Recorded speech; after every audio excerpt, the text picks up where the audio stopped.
Welcome back to the Fast Lane Lifestyle. And I am Alyshia Powell. And today is a solo episode. You just have myself and myself. So Asaf and I are thinking that every once in a while we'll have these episodes where I guess it would be like our venting sessions or where we ask and answer questions that you guys have, wanting to know us on a personal level or anything that has to do with track related. Obviously, that would be Asafa's department. And then with me, anything I can answer, I will answer.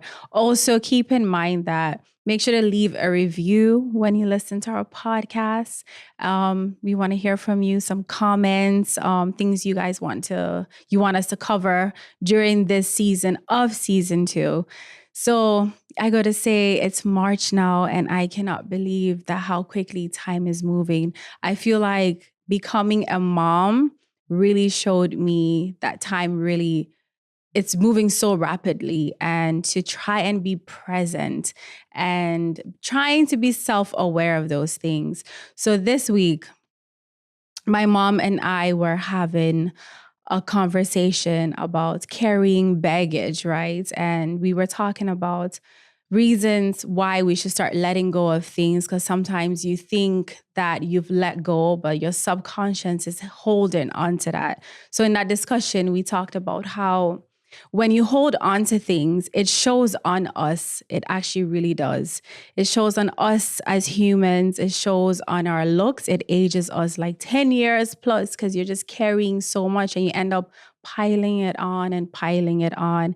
And besides looks, because that's very fragile, we are going to age no matter what, right? I mean, you don't want to rush it with baggage, but your health, your body feels it. So then it just trickles down into your nervous system, all of these things.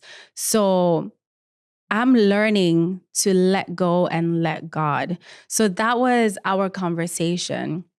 And trauma, sometimes we think when we're forgiving people, it's doing them a favor, but really and truly, it's for you. Because once you start forgiving people and you let go and let God, you become light. Like I started to feel light, and I'm on this journey now. I would feel like I started this journey sometime last year.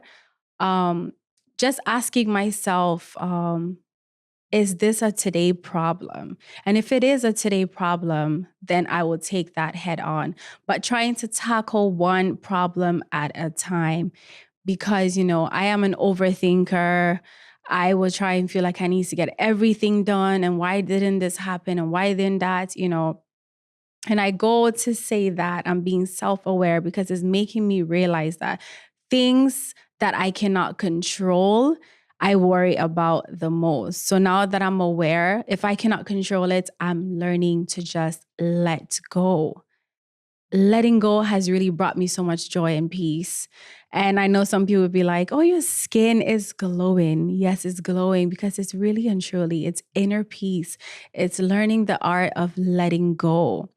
And I am not offended by what anyone has to say about me. No mean comments. I'm not replaying scenarios that has already happened over and over in my head. I am forgiving myself as well in moments where maybe I feel like I didn't show up the way I should have. I am giving myself grace. This is a giving myself grace period, as well as being aware. So once I started to do that, everything has just really, I am really so unbothered. And to get to this level, I just wanted to sit here and share that with you. And I was even telling my mom that things that happened to me, childhood traumas, from the age of like 10 to 11, all the way to 14, being in foster care and like being abused by family members. I can talk about it and it holds no weight. It doesn't affect me. And I know when things affect me because you could automatically feel your body start to tense. You feel hot. Like I said, your body just knows. It doesn't affect me. So we had this conversation just just to say that carrying weights really affects your health. So start picking and choosing you, making yourself a priority. Sometimes you do have to be selfish, and that is okay. We have one life to live. And the main goal in all of this, besides anything to me, is a peace of mind in this thing that we're doing called life. So that is my journey that I am on. And what was it? I think a couple of days ago, I seen a negative comment. Not that, I mean, I personally am on a level where now that doesn't bother me, but it just happened to be on a friend's page that they have taken a picture of us. And I was commenting to her, like, hey, it's all love, great to meet you. And I happened to stumble upon that. And when I did, I actually giggled because, you get to realize that when you are on social media, there is a perception. I mean, because people are getting to see what you're putting out there. So it's okay for you to have that perception or that narrative of things might look one-sided because you're not getting a whole 360 view of like what's happening in someone's life, or you're basing it off of like a past incident or whatever the case may be. And sometimes too, it's them projecting their traumas on you as well. Because if something negative comes out that's not true, they might project and relate to that or hang on to it because that has been their story. But anyway, I feel like I'm rumbling a lot. This is the level of peace I am at. I seen this comment, I giggled, and I go to say, I am unbothered. I don't feel the need to defend. I know that God knows my character. God knows who I am. God sees and God knows everything. And it's okay to know that in life, it's not every situation, every scenario that you have to defend yourself.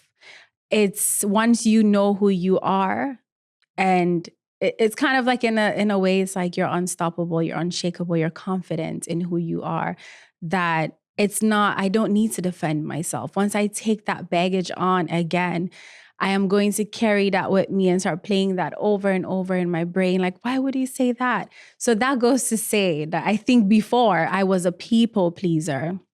I am no longer a people pleaser, because once you start becoming a people pleaser, it's like nothing becomes about you. It becomes about everybody else. You care about their opinion. It's like their opinion validates you in a sense when you're a people pleaser. I will say no, and I feel good saying no. I listen to my spirits. Not only am I letting go and letting God, I'm just like, God, just guide me through this day. God, I'm listening to you, lead me. And in leading me, it's telling me, go where you're wanted and go where you are appreciated as well. So that was a conversation my mom and I had, like letting go. That was a theme of our week, is like going through our stories and what has made us who we are, the traumas, the goods, the bads. I always say life will humble you because life takes you on this roller coaster.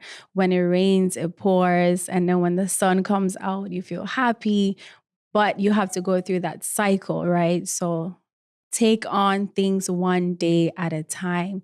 Because I know what life is lifing. You have to worry about when you're a wife, when you're a kid, your parents aging, health, all of these things. And you want to be able to protect and provide for everybody. So tackle things one day at a time. So I also put out a poll for people to kind of get to know me and understand me. So I said, ask me anything. And here is one question. How do I balance life as a mom and a wife? I think it's a juggling act, honestly. I've been asked this question a few times. It's a juggling act. I think I start my day with journaling, and then I prioritize what do I need to get done. And at some point during the day, whether it's at nighttime or in the morning, there has to be something I do that fulfills my soul and my spirit. So then I can be able to pour into my wife duties, pour into my husband, be a good mom for my kids as well. So it's really a juggling act. Some days is easier than others. Some days is harder as well, because, we're all figuring this thing out that we call life, and being a mom and being a wife. So some days maybe I might be more of a mom. Other days, maybe more of a wife. Other days, mom, wife, and forget me. And then I have to just quickly feel like, hey, I'm feeling burnt out and I need to prioritize that. So I think it's just taking things one day at a time and scheduling, doing something for yourself as well. But it's a juggling act, honestly. So it all just depends on the day-to-day basis, but it is hard. I know that on social media, when you see like the mini vlogs or you see vlogging and things we put out, there's a lot behind the scenes as well that isn't out there. And yeah, it's hard. So we're just juggling it and learning from other women and being inspired, seeing other women juggle the acts. That also motivates me to know that I can do it as well. How's my mom doing? My mom is doing really good. Do I want to have more kids? I mean, like I am really good with having my two boys. They're healthy. God has blessed me with two active boys. I wouldn't mind having another, but I would want a preferred gender. Like I would want a girl. And I know that's not guaranteed. So right now that's like, and then I'm also having to factor in like kids are expensive. Like anytime I pass the formula aisle or anytime I pass the diapers, I look and I'm like, ooh. So, I mean, I don't know how to answer the question. If I was guaranteed a daughter, I would definitely go back because I'm surrounded by testosterone. um, Mommy of two boys, how do you prioritize self-care? Like I said before, it's a juggling act. I'm not perfect at it. I am learning as I go. I am 30 with two boys. So I don't have all the answers for everything, but just taking on the day by day.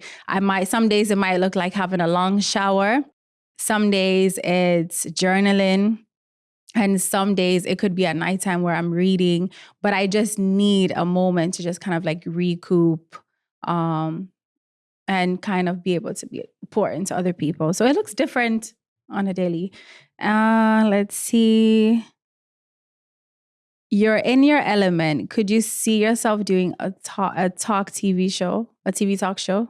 I guess, but also I'm just waiting for everything to happen when it's supposed to happen, everything on its time. If that's the path I'm supposed to be on, it will find me and I will find it. So for now, I'm enjoying content creating. I'm enjoying this podcast world. I'm enjoying getting to know you all and myself as well and being comfortable in front of the camera. So wherever the path leads, I follow. I'm waiting for God to direct that path for me. We'll get there. What else do I do for work besides modeling? And this is where I said that this is work. Podcast is work, vlogging. So I guess in a sense, you can say I'm a content creator. And besides modeling, I'm a mom, I'm a wife. So there is so much more to me than just modeling. And I want to cover on the fact of identity. I know people always identify me as a model, but there's more to me under that modeling hat than just that. My identity is more so based off of who I am. I was actually speaking to my friend today and I said, I want to be remembered for who I am, and my identity falls under my core values, my character. I don't want to place my identity as something as fragile as modeling, because there's a lifespan to that. You have to be more than just one thing. And when that ends, if I'm placing all of my identity on that, then it kind of, I'll probably go into a depression because I will start looking like, where do I go next, right? So I am exploring other aspects of stuff, but this is work. It might not seem like like your usual 9 to 5 that you're used to, but trust me, this is work. And I think we should also educate people that content creators also do make money. So it is work. That's, I would say. What else? How am I doing mentally?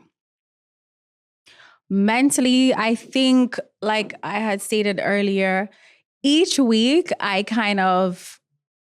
doing good. I'm doing good. I'm becoming a lot more self-aware. I'm in a good place right now. I feel confident.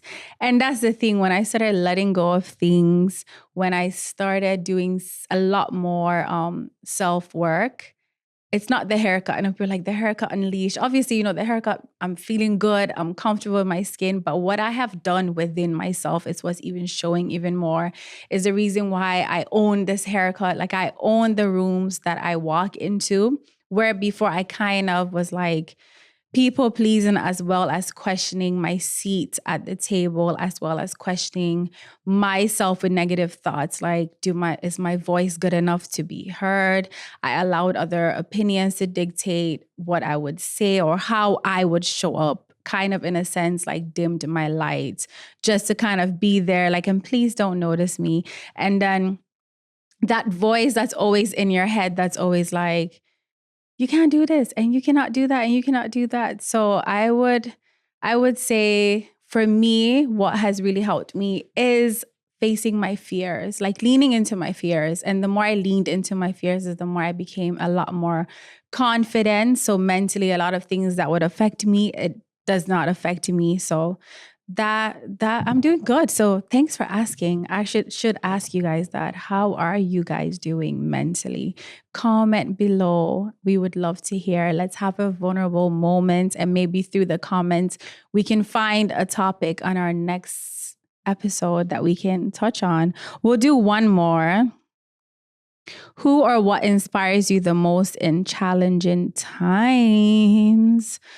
I have a few people. I actually would say my husband does inspire me, because when I look at his career, it hasn't always been the smoothest. He's accomplished a lot. He's a legend. But as well as his story had so much ups and downs, and watching his patience, his tenacity, like he just kept going, his determination, his drive, and just being able to take on disappointments, even not just from himself, but like from the country, certain comments, and still be able to show up on a world-class stage with other athletes and still be strong-minded. That is very inspiring. My mom as well, how she grew up, when I sit down and I hear her stories and what she's been through, those are the things that motivate me, to let me know that this is a rainy day, but there's always sunshine at the end of it. And never keep going, keep pivoting. Don't ever sit in it and victimize myself or feel sorry for myself, because everybody has a story. Everyone is facing their battles, silently or not. Someone is going through something. Another person that has inspired me would be, I have to give a shout out to him, to my coach when I used to run track, Ben Johnson. We had a conversation the other day, and I was telling him that I don't think he understands how much he's really impacted my life. He was there for me at the age where I didn't have anyone. I was living on my own, going through high school, just learning how to survive in life. And he decided he's seen something in me and poured into me. He coached me with track, but not only did he do that, he was my mentor. He was like my second dad. And I always say that. And I think I am the woman that I am today also because of him being in my life at that point when, you're a teenager, you could be getting in trouble and doing all of these things, but I was at track and he instilled value in me. He made me be confident in who I am. He also taught me work ethic, I always just need to keep working. And he's someone, again, that has gone through a lot, and he poured into me. And his outlook on life when speaking to me was so positive. I mean, he'll talk about the negatives, but that didn't impact him or dictate him in terms of giving up in life. So all of those things, I would say that inspires me in challenging times, because they do happen. And on that note, we're going to end this session of, what would we call it? Getting to know Alyshia, getting to know the other half. So thanks for watching. Make sure to comment or leave us a review below, and chat soon.